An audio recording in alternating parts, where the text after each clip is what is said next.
Plus de 6 mois après son arrivée au gouvernement, Pape Ndiaye peine encore à convaincre. Le ministre de l'Éducation nationale et de la jeunesse ne semble pas s'imposer au sein de la politique française, la faute à une trop grande discrétion, reprochée même au sein de son propre camp.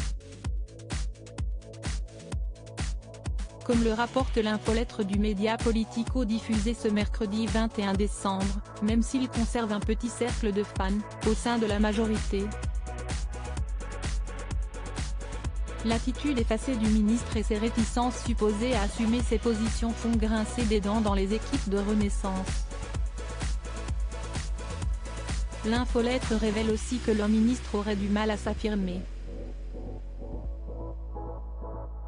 Alors que Pape Ndiaye est farouchement contre le port obligatoire de l'uniforme à l'école, le ministre a dû laisser plusieurs députés de la majorité ainsi que la secrétaire d'État du ministère de l'Intérieur Sonia Baquet travailler sur une proposition de cet ordre. Pire, le président de la République l'aurait contraint à accepter ce groupe de travail, cassant quelque peu son autorité sur la question de l'éducation. Remaniement d'Emmanuel Macron, découvrez les ministres du gouvernement borgne Pape Ndiaye, quelles sont ses relations avec Brigitte Macron? Ce nouvel épisode s'ajoute à celui ayant eu lieu quelques jours plus tôt, avec la première dame Brigitte Macron.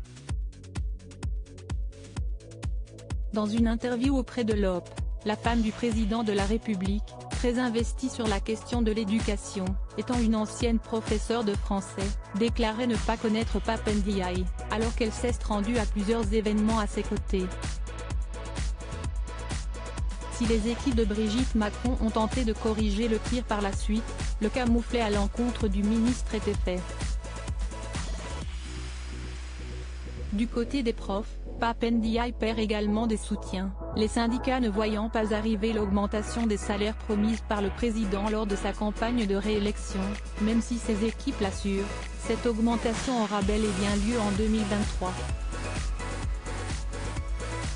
Alors, Pape Ndiaye serait-il condamné à être bloqué entre le marteau et l'enclume? Selon l'infolettre de Politico, il faudrait le croire.